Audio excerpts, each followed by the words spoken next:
Student, आज हम करने जा रहे हैं 12th अकाउंटेंसी का चैप्टर 3 जिसका नाम है change in profit sharing ratio among the existing partners. तो स्टूडेंट, आज मैं बताती हूँ आपको कि लर्निंग ऑब्जेक्टिव के अंदर हम क्या करने वाले हैं। तो हमारा आज का पॉइंट होगा accounting for revaluation of assets and liability, यानी कि हम जो भी हमारी बिजनेस की एसेट्स और लाइबिलिटी है उसका पुनर्मूल्यांकन करेंगे। पुनर्मूल्यांकन का मतलब है उसकी वैल्यू को दोबारा हम काउंट करके चेक करेंगे या उसका दोबारा से मूल्य देखेंगे कि क्या है। यानी कि क्या का मतलब एसेट्स और लाइबिलिटी बढ़ भी सकती है और घट सकती है। तो स्टूडेंट, ये जो है दोबारा से मूल्यांकन करने की या रीवैल्यूएशन करने की नौबत कब आती है, इसके बारे में आपको थोड़ा सा बता देती हूँ। उसके बाद इसका मीनिंग हम पढ़ेंगे कि रीवैल्यूएशन होता क्या है। ठीक है, तो रीवैल्यूएशन जो होता है वो एक नॉमिनल अकाउंट होता है और इस पे नॉमिनल अकाउंट के नियम ही लागू होते हैं। तो स्टूडेंट देखो, आपको एक कंडीशन देते हैं कि हमने यहाँ से बिजनेस स्टार्ट किया, ठीक है, और हमारा बिजनेस यहाँ तक चला। कितने पार्टनर हैं आपके? 3 पार्टनर हैं, ए, बी एंड सी। ठीक है, इनका रेशो है 3:1।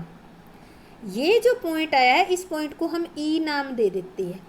ई पॉइंट पर आने के बाद क्या हुआ, इन तीनों पार्टनर्स ने डिसाइड किया कि 3 सिचुएशन कर सकते हैं। कौन कौन सी चेंज कर सकते हैं? सबसे पहले तो है प्रॉफिट शेयरिंग रेशियो चेंज हो सकता है। चेंज करके ये कुछ भी कर सकते हैं, मान लेते हैं 3:2 इस तरह से कर सकते हैं। ठीक है, एक सेकंड कंडीशन आ सकती है स्टूडेंट कि कोई न्यू पार्टनर एडमिशन ले सकता है। ठीक है, एडमिशन। थर्ड कंडीशन आती है कि कोई रिटायर भी हो सकता है। ये स्टूडेंट लिखा नहीं जा रहा पेन से, तो मैं स्टार्टिंग के वर्ड ही लिखूँगी। तो ये 3 कंडीशन होती है, तीनों के अंदर ही, तीनों ही कंडीशन में क्या करना होगा, आपको रीवैल्यूएशन अकाउंट बनाना होगा। रीवैल्यूएशन अकाउंट मतलब आपकी जो भी एसेट्स और लाइबिलिटी है उसका मूल्य चेक करना पड़ेगा। अब देखो यहाँ तक आ गया, यहाँ 3 कंडीशन होगी, या तो आपने प्रॉफिट शेयरिंग रेशियो चेंज कर लिया, या कोई नया पार्टनर एडमिट कर लिया, या फिर आप कोई रिटायरमेंट हो गया पार्टनर। तो इसके बाद आपका बिजनेस चलेगा यहाँ तक, यानी कि अनलिमिटेड चलेगा। तो अब जो है सिचुएशन, हम मान के चलते हैं कि चेंज हो गया, तो अब इनका रेशियो कितना बन गया? 3:2 हो गया। पार्टनर तो वही है, केवल रेशियो चेंज हुआ है। तो 3:2 रेशियो जो है ये हो गया। तो स्टूडेंट अब देखो, इन्होंने रेशियो चेंज कर लिया है, तो यहाँ तक प्रॉफिट हुआ है वो कौन से रेशियो में बांटा जाएगा? इस वाले रेशियो में बांटा जाएगा, इस वाले में, या फिर इस वाले में बांटा जाएगा? तो देखो, जो जहाँ तक प्रॉफिट हुआ है वो उसी रेशियो में बांटा जाएगा। इस पॉइंट के बाद जो प्रॉफिट होगा वो अगले रेशियो में 3:2 में बांटा जाएगा। तो अब देखो इसमें क्या क्या बांटने के लिए आता है। प्रॉफिट आ गया आपका, ठीक है, अक्यूमुलेटेड प्रॉफिट हो गया, रिजर्व हो गया, और आपकी लॉस होगी। ठीक है, ये स्टूडेंट आ जाती है। तो ये यहाँ तक जहाँ हम चेंज करते हैं, कोई नया पार्टनर आता है या कोई जाता है, तो इस पॉइंट तक, जिस तारीख को ये चेंज होता है आपका एग्रीमेंट, उस तारीख तक जो पुराना जितना भी बचा हुआ है वो सारा ओल्ड रेशियो में बटेगा, और उसके बाद वाला जो भी रेशियो, जो भी इनका एग्रीमेंट होगा उसके अकॉर्डिंग होगा। तो ये तो ठीक है, हम बांट लेते हैं। पर स्टूडेंट कई बार क्या होते हैं, कुछ एक प्रॉफिट ऐसे होते हैं जो दिखते नहीं हमें, पर उनको भी हमें क्या करना पड़ता है, एडजस्ट करना पड़ता है। मान लेते हैं एसेट्स लेते हैं हम, ठीक है, एसेट्स में आपके पास बिल्डिंग है, बिल्डिंग लिए। ये जब बिज़नेस शुरू किया तो हमारी कितनी थी? 10 लाख की बिल्डिंग थी। अब हो सकता है हमें बिज़नेस करते करते यहाँ 5 साल हो गए, 5 साल के बाद हमारी बिल्डिंग की वैल्यू कितनी होगी? 13 लाख रुपए। बढ़ गई ना आपकी बिल्डिंग की वैल्यू? कितनी बढ़ी? 3 लाख रुपए। इसके बाद भी ये बिज़नेस तो कंटिन्यू रहेगा, आगे मानते हैं इसके बाद भी एसेट्स की वैल्यू तो बढ़ेगी बिल्डिंग की। मान लेते हैं आगे इसकी बिल्डिंग बढ़कर कितनी होगी? 14 लाख रुपए। ठीक है, यहाँ कितनी बढ़ी? 3 लाख रुपए, और यहाँ कितनी बढ़ी? 1 लाख रुपए। तो मैं आपसे ये पूछना चाहती हूँ कि ये जो 3 लाख रुपए बढ़ा है, इस पे किसका अधिकार है? इस टाइम तक, ई पॉइंट तक कौन से रेशियो में बांटने का अधिकार है? 3:1 में बांटने का अधिकार है। इसके बाद जो 1 लाख बढ़ा है वो कौन से रेशियो में बांटने का अधिकार है? जो रेशियो चेंज हुआ है 3:3:2, या फिर नया एडमिस आ गया है पार्टनर उसको भी मिलेगा, या कोई रिटायर हो गया है तो उसको हम हटा देते हैं, रिटायर वाले को हटा देते हैं, बाकी वो जो बचेंगे उनमें ही बटेगा। तो स्टूडेंट अगर मान लो हमने ये जो है एसेट्स की वैल्यू रीवैल्यूड ना करी होती यहाँ पर, तो हमारा आगे देखो चली जाती है, तो वैल्यू बढ़नी थी एसेट्स की, तो वैल्यू 10 से कितनी हो जाती? सीधा 14 लाख हो जाती। तो यहाँ कितनी बढ़ी हुई नज़र आती? 4 लाख रुपए, और वो सारी की सारी कौन से? नया जो एग्रीमेंट है उसके अकॉर्डिंग बढ़ती। तो उससे क्या हो जाता? ये जो पहले वाले पार्टनर है या पहले वाले रेशियो उसमें कुछ गड़बड़ हो जाता, आपके फाइनल अकाउंट फेयर नहीं हो पाते। तो इस कारण से जब भी कोई एग्रीमेंट चेंज होता है तो स्टूडेंट सारी एसेट्स लाइबिलिटी को रीवैल्यूड कर लिया जाता है। तो अब आपको इसमें बता दूं कि जब चेंज होता है तब रीवैल्यूड एसेट्स करते हैं, ठीक है, एसेट्स रीवैल्यूड करते हैं। तो ये जो रीवैल्यूएशन अकाउंट होता है ये नॉमिनल अकाउंट होता है, और नॉमिनल अकाउंट होने के कारण इस पे नॉमिनल अकाउंट के ही रूल लागू होते हैं। एसेट्स अगर इंक्रीज हो जाती है, इंक्रीज हो जाएगी तो स्टूडेंट मेरे को ये बताओ कि आपको क्या होगा? प्रॉफिट होगा। प्रॉफिट होगा तो क्या करोगे आप? रीवैल्यूएशन अकाउंट को क्रेडिट करोगे, ठीक है। अगर एसेट्स जो है डिक्रीज हो जाती है, ठीक है, डिक्रीज हो जाएगी तो आप देखो आपकी वैल्यू एसेट्स की 10 लाख से 8 लाख होगी, तो आपको लॉस हो गया, और लॉस से नॉमिनल अकाउंट क्या होता है? डेबिट। तो अब हम रीवैल्यूएशन अकाउंट को क्या करेंगे? डेबिट करेंगे। स्टूडेंट एक और बता देती हूँ, अगर कोई एसेट्स आपकी ऐसी है जो रिकॉर्ड ही नहीं थी पुस्तकों में, और अब आपको पता चल गया, जिसको कहते हैं अनरिकॉर्डेड एसेट्स, ऐसी एसेट जो पहले थी नहीं और अब पता चला है, तो ऐसी एसेट्स अगर आपको मिल जाती है तो वो क्या होगा? आपके लिए फ़ायदा होगा, और रीवैल्यूएशन अकाउंट को क्या करोगे? क्रेडिट करोगे। अब आ जाते हैं स्टूडेंट हम लाइबिलिटी में। लाइबिलिटी साइड क्या होता है स्टूडेंट? लाइबिलिटी बढ़ती है तो क्या होता है? इंक्रीज होती है। तब आप देखो पहले 10 लाख का लोन था, अब बढ़कर 12 लाख का हो गया है। आपको फ़ायदा हुआ है, नुकसान हुआ है? नुकसान, क्योंकि अब आपको 2 लाख एक्स्ट्रा पे करना पड़ेगा। तो इससे क्या हो गया? लॉस। लॉस से क्या होगा? रीवैल्यूएशन अकाउंट डेबिट हो जाएगा। सेकेंड है लाइबिलिटी अगर डिक्रीज हो जाती है, ठीक है, 10 लाख थी, 10 लाख की अब कितनी होगी? 7 लाख, 3 लाख का फायदा हो गया, तो रीवैल्यूएशन अकाउंट क्या हो जाएगा? क्रेडिट। अब मान लेते हैं कोई अनरिकॉर्डेड लाइबिलिटी आपके सामने आ सकती है जो 2 लाख रुपए की आ गई, पहले तो थी नहीं है, अब आ गई 2 लाख की, आपको पे करनी पड़ेगी, तो आपके लिए क्या हो गया? लॉस हो गया। तो रीवैल्यूएशन अकाउंट क्या कर देंगे? डेबिट। तो इस तरह से इसको हम डेबिट और क्रेडिट यानी कि नॉमिनल अकाउंट का रूल लगाकर हम इसकी पोस्टिंग करेंगे। तो अब इसको हम डिटेल में पढ़ते हैं बुक के अकॉर्डिंग। तो मैं इसको धीरे धीरे स्क्रॉल करूँगी। स्टूडेंट आपके पास बुक नहीं है तो आप इसमें से भी नोट कर सकते हैं। तो इसका accounting for revaluation of assets and liability when there is change in profit sharing ratio of existing partner.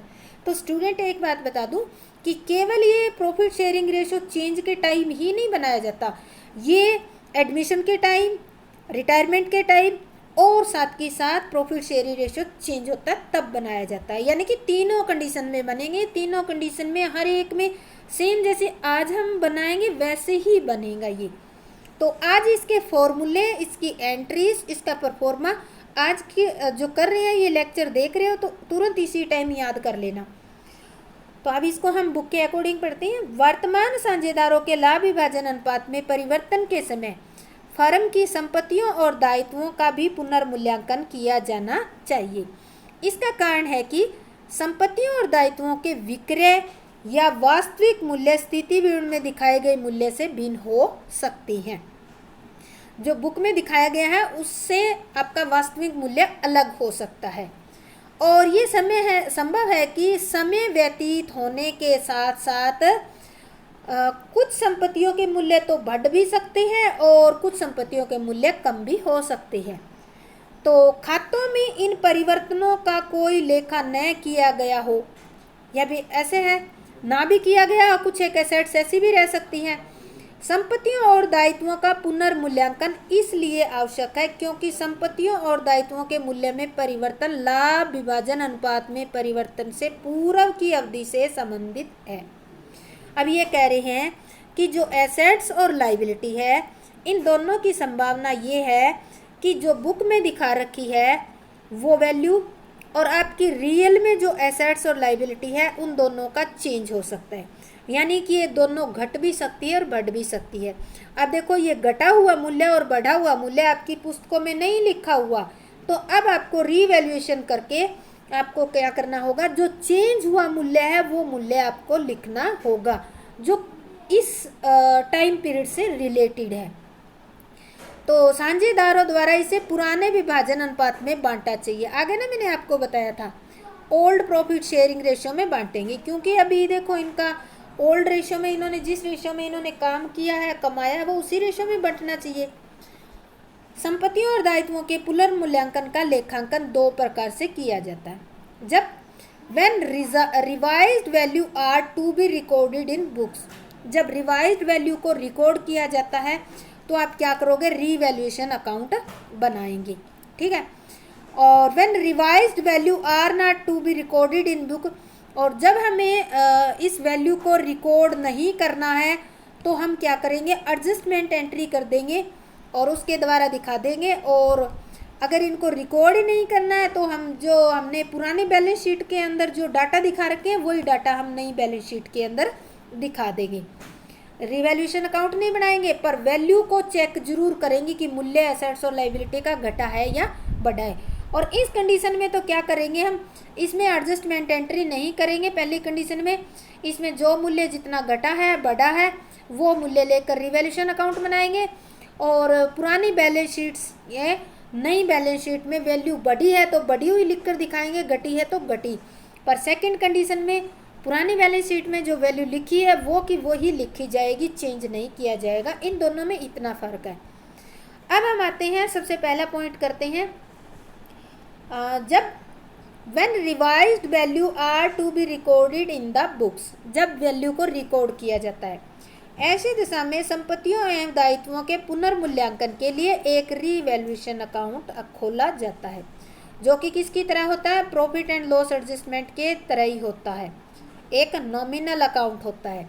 इसलिए हानियों की राशि से इस खाते को डेबिट किया जाएगा और लाभ की राशि से इस खाते को क्रेडिट किया जाएगा।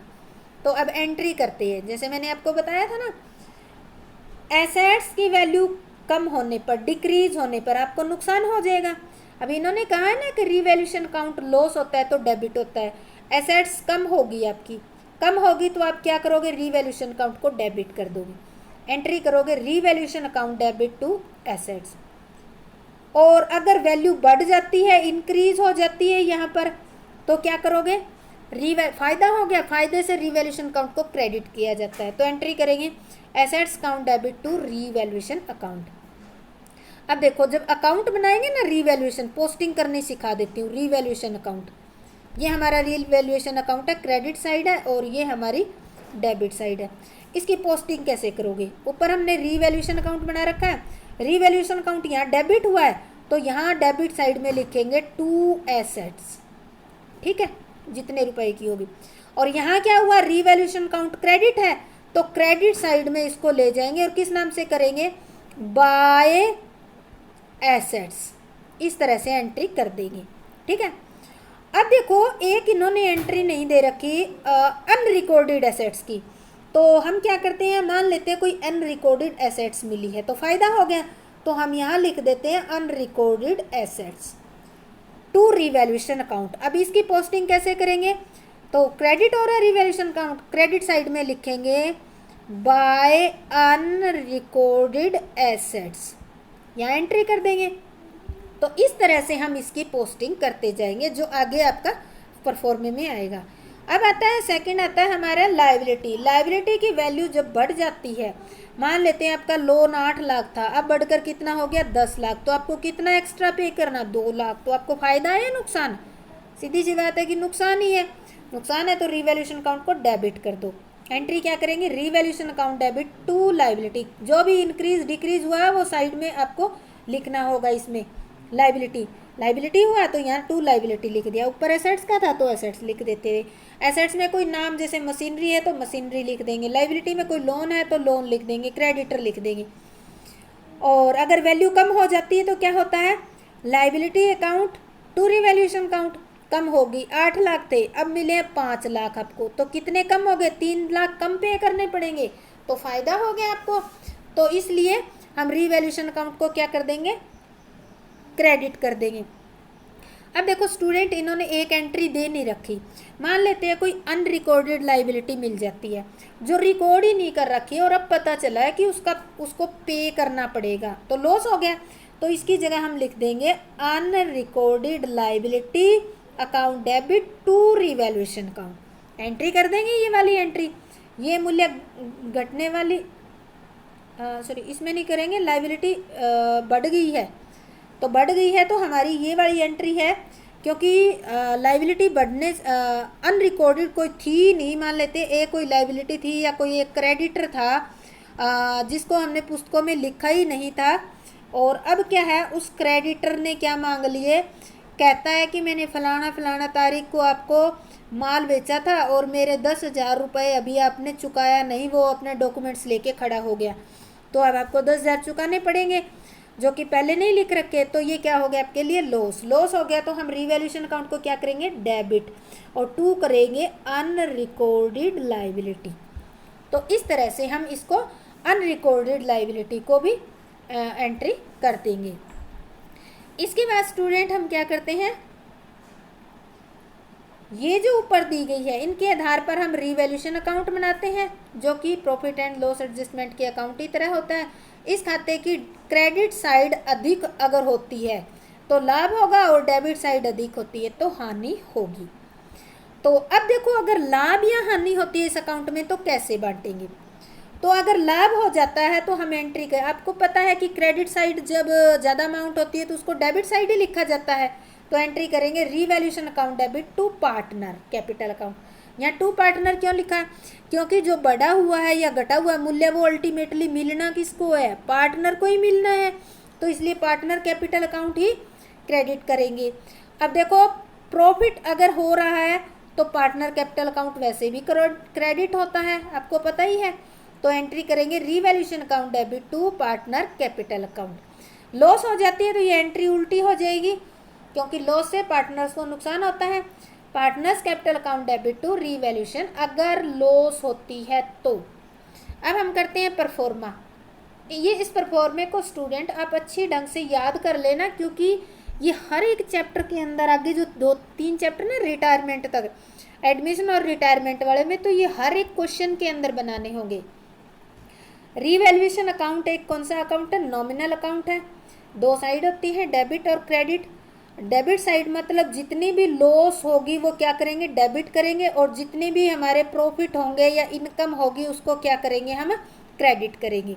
अब देखो इससे समझ आ जाएगा, by increase in value of assets फायदा हो गया, by decrease in value of liability, value decrease होगी तो क्या हो गया, फायदा हो गया, कम पे करना पड़ेगा। अनरिकॉर्डेड एसेट्स, कोई अनरिकॉर्डेड एसेट्स मिल तो आपको फायदा हो गया। To increase in value decrease in value of assets, value assets की कम होगी तो नुकसान हो गया, डेबिट कर दिया। To increase in value of liability, value liability बढ़ गई है तो आपको नुकसान हुआ है, अगर अनरिकॉर्डेड लाइबिलिटी मिल गई है तो वो भी नुकसान हुआ है, तो यहाँ लिख देंगे। अब हम टोटल करेंगे क्रेडिट साइड का, यहाँ तक का टोटल कर लेते हैं, मान लेते हैं हमारा आ गया टोटल 1 लाख रुपये, ठीक है, समझाने के लिए लिख रही हूँ 1 लाख रुपये। मेरा ये स्टाइलस थोड़ा ख़राब हो रहा है स्टूडेंट, कम चल रहा है, 1 लाख रुपये आ गया, ठीक है, अब समझ लेना इसको, 1 लाख रुपये। तो अब और इस साइड जो टोटल आया है वो कितना है, अभी तक 80,000 है, ठीक है, इन तीनों का टोटल, और इन तीनों का टोटल कितना आया मैं यहाँ लिख देती हूँ, अच्छे ढंग से समझ आ जाएगा आपको, 1 लाख रुपये। तो अब देखो प्रॉफिट साइड 1 लाख है और लॉस साइड 80,000 रुपये है, तो आपको प्रॉफिट कितना हो गया, 20,000 रुपये। 20,000 रुपये को हम ओल्ड पार्टनर में बांट देंगे, ये जो भी है ना to profit on revaluation transfer to partners capital account. तो इसको हम partner capital account A B C में ओल्ड रेशियो में बांटकर यहाँ 20,000 लिख देंगे। ठीक है। अगर इससे अपोजिट हो जाता है स्टूडेंट, मान लेते हैं इसका तो टोटल आ जाता है 70,000। ठीक है स्टूडेंट, और इन तीनों का टोटल आता है मान लेते हैं 50,000। तो क्या होगा, प्रॉफिट तो आपके क्या हो गए 50,000 हुए और लॉस आपकी कितनी होगी 70,000। तो कितनी बढ़ गई लॉस 20,000। तो ये 20,000 लॉस स्टूडेंट यहाँ लिखी जाएगी। और ए बी सी या जो भी ओल्ड पार्टनर है उसमें ओल्ड रेशियो में डिवाइड कर देंगे। तो स्टूडेंट ये जो है रीवैल्यूएशन अकाउंट का परफॉर्मा बहुत ही इंपॉर्टेंट है, इसको अच्छे ढंग से आप याद कर लेना टिप्स पे इसको। और ऐसे नहीं है कि रटना है, रट के नहीं, समझ के आपको इसको याद करना है, क्योंकि आगे हर एक चैप्टर के अंदर यूज़ होगा। तो चलो इससे रिलेटेड एक सम करते हैं। आता है कि Ashok, Bhim and Chetan were partner in A firm sharing profit in the ratio 3:1 और बैलेंस शीट दे रखी है 31/3/2015। ओल्ड बैलेंस शीट कह सकते हैं इसको, या ओपनिंग बैलेंस शीट, या पिछले साल की जो क्लोजिंग बैलेंस शीट है वो इस साल की ओपनिंग बैलेंस शीट होगी, या ये क्लोजिंग बैलेंस शीट दे रखी है, आप किसी भी तरीके से मान सकते हो। ठीक है। तो इनकी बैलेंस शीट दी हुई है 31/3/2015 की। एसेट्स दे रखी है, एक नज़र मार लो इस पर अच्छे ढंग से, ताकि ऐसी नज़र मारो कि इस पर याद रह जाए। लैंड 1 लाख, बिल्डिंग 1 लाख, और बाकी ये 2 लाख स्टॉक डेटर बैंक दे रखा है। Creditor 1 lakh, bills payable, reserve दे रखे हैं। रिजर्व जो है कुछ नहीं कह रखा है तो ओल्ड पार्टनर में ओल्ड रेशियो में बांट देंगे। ये इन तीनों की कैपिटल है 2, 1 और 50,000।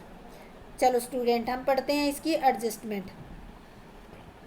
Ashok, Bhim and Chetan decided to share the future profit equally with effect 1 April 2015, यानी कि नए साल से चेंज करेंगे ये।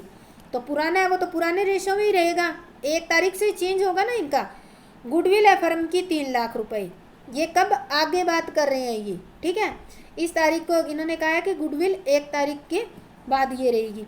लैंड भी रीवैल्यूड 160, ऊपर लैंड कितनी आई थी 1 लाख आई थी, तो बढ़ गई लैंड, क्या हो गया फ़ायदा हो गया ना स्टूडेंट, आपको 60,000 का फ़ायदा हो गया। फ़ायदा हो गया तो इसको कहाँ दिखाएंगे, रीवैल्यूएशन अकाउंट के क्रेडिट साइड में दिखा देंगे। ठीक है। बिल्डिंग डेप्रिशिएट बाय 6%, 1 लाख पे 6% निकालो स्टूडेंट, कितना है 6,000 आ गया। तो 6,000 से क्या हो गया लॉस टू बिल्डिंग अकाउंट 6,000। आगे स्टूडेंट कह रहा है, अगले पॉइंट में कह रहा है ये creditor 12,000 were not likely to be claim and hence be written off. 12,000, 1 lakh थे टोटल क्रेडिटर, 12,000 को अभी आपको पे ही नहीं करना, तो आपको क्या हो गया फ़ायदा हो गया 12,000 का। बस ये 2 ही आइटम दे रखी थी और थी नहीं, अब हम इनका टोटल कर लेंगे। क्रेडिट साइड का टोटल रीवैल्यूएशन का देखो स्टूडेंट आता है हमारा 60 और 12 72,000 आता है। ठीक है, 72,000। और डेबिट साइड में तो केवल एक ही आइटम थी 6,000 की, तो ये जो है 72,000 में से 6,000 हम लेस कर देंगे तो आपका प्रॉफिट आ जाएगा 66,000 रुपये। अभी 3 पार्टनर है, इनका रेशियो कितना है, ओल्ड रेशियो 3:1 है, तो इस रेशियो के अंदर इनको डिवाइड कर देंगे तो इनका आ जाएगा 33, 22 और 11,000। अब ये प्रॉफिट है, आप साथ के साथ कहाँ दिखा दोगे, पार्टनर कैपिटल अकाउंट में दिखाई दो इसको साथ साथ। By revaluation account 33,000, 22,000, 11,000। और बैलेंस शीट के अंदर आपको बताया था ना कि जर्नल रिजर्व है, उसको ओल्ड पार्टनर में, सभी पार्टनर में ओल्ड रेशियो में बांट दो। ये बांट दिया 30, 20 और 10,000। ओल्ड जो बैलेंस शीट थी उसमें कैपिटल थी 2 लाख, 1 लाख और 50,000, वो कैपिटल भी हमने लिख दी। अब स्टूडेंट देखो इसमें एक पॉइंट बच गया है और उसके लिए हमें क्या करना है, ये देखो हमने कैपिटल लिख दी, ये वाली रिजर्व भी हमने 60,000 बांट दिया है और इसमें कोई बांटने वाली आइटम नहीं है। अब आ जाओ आप क्वेश्चन में, देखो एक पॉइंट ऐसा है, कौन सा, ये वाला 3 लाख रुपए। ये इन्होंने क्या कहा है, गुडविल दे रखी है, तो इसको हम बांट नहीं सकते। क्यों नहीं बांट सकते, क्योंकि ये जो है प्रॉफिट शेयरिंग रेशियो के बाद हमें केवल एडजस्ट ही करनी होती है, बांटी नहीं जाती जो एडजस्टमेंट में दे रखी है।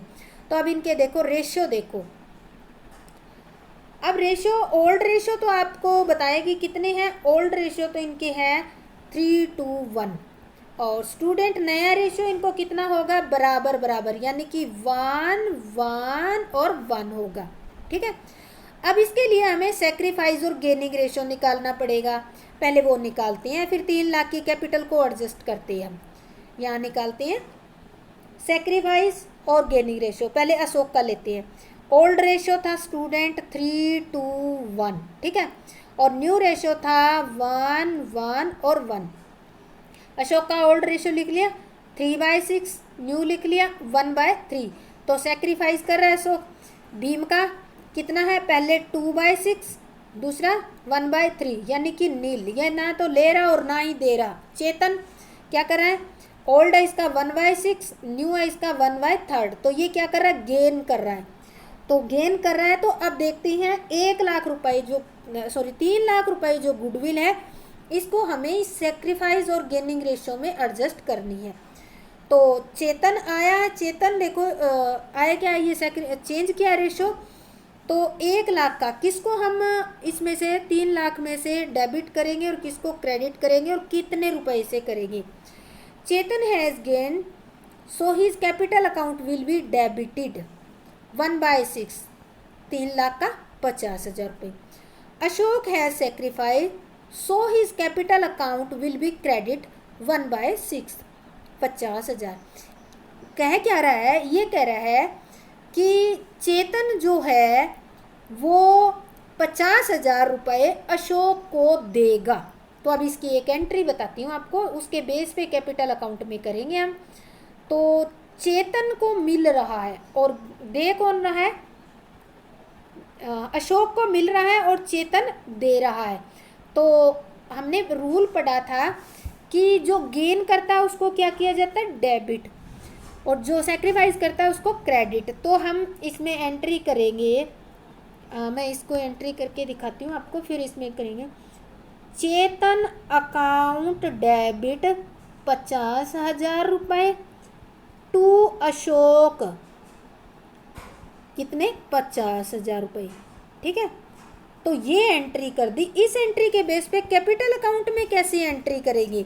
अब देखो यहाँ चेतन अकाउंट को हमने डेबिट किया है, कर दिया डेबिट।